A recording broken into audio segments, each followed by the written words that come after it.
Now we're just going to blanch these. Would you ever use the rainbow chard? Yeah, the rainbow chard's nice, but I always find that the rainbow chard, you tend to get that red chard in it, and I find the red chard's really tough. And it makes, when you blanch it all together, it makes everything else go red, and it's not great. So I prefer the traditional green chard. Okay. Okay, so just put in some salted boiling water. It'll take about 2 minutes to cook. And while that's cooking, we'll get the veal shin out, because now one is ready. It's a lovely veg to use, I think. It's quite underrated. I mean, you see it in a lot of restaurants. It's become it's quite popular. It's very. I suspect it's very rarely used at home. Diana, would you? I would love to get it, but I never see it. I was going to say, what would you use instead? Would you serve it with spinach? If you could do spinach. Yeah, but I mean, for this dish, you really need Swiss chard. Why can you not Smell that, actually probably in demand, the shops? I would have thought. Look at that. Okay. That's cool. Beautiful smell. So let's get the shin out, so you can see what it looks like. So, I mean, if this was, most people know veal shin as being ossobuco. So if you look at a shin of veal, well, it's usually just ossobuco, it'd be nice cuts, sort of big it? sort of steaks of the shin, but this is in its whole form. But the ends have been taken off, so you can get to the lovely marrow that's in the middle. Look at that.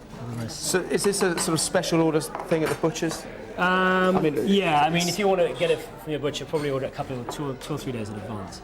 Now, it just comes. How hard do you think if somebody wanted to get a hold of British organic veal? I mean, is that quite a tough thing to get? Go to a good reputable butcher. Right. I think that's the key. So just falling away in big lumps. So falling in nice big lumps. This is the kind of dish actually that home cooks get nervous of, because I bring that out and I think, oh my God, what's that going to look like on a plate? Because you're going to plate it up nice at a restaurant. That's the lovely thing about you see Theo's food. It's very real. Straightforward, real. It's real food, and keeping it real, and it's got so much flavour because it's been cooking for 4 hours. So you've got this kind of lovely juiciness and all the sinews and the fats are going to cook down, so it's very kind of sticky. So we're just going to cut some nice slices. And is this how you'd serve it at the restaurant? Pretty much, yeah. So how many of these would you braise at a time? We'd probably do about 6 or 7 at a time. Wow. But that's a kind of perfect domestic dish as well. Just slow cook it, and you can get on with other things. But if you couldn't get veal, what would you use instead? Lamb's quite good. Lamb shoulder's quite good. You can do the same thing with lamb shoulder. So I'm just going to drain. Beautiful smell.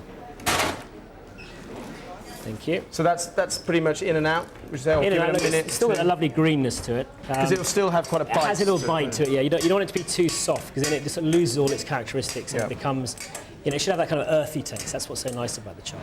And you're not going to flavour that with anything? I'm just going to. It was in salted water, so we're just going to put a little black pepper. Nice dash of olive oil. I bet your olive oil bill at restaurant is huge. Yeah, it's pretty big. Do you have a specific oil that you? We use about 3 or 4 different oils, depending on. Yeah, I mean we have oils from Liguria, oils from Tuscany. Right. Have standard depending on what oil. dish you're doing. Yeah, exactly. Yeah.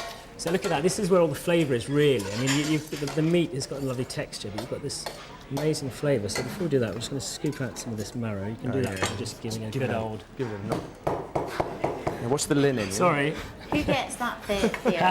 The marrow. And then get the juice with all the peas and put it all on the top.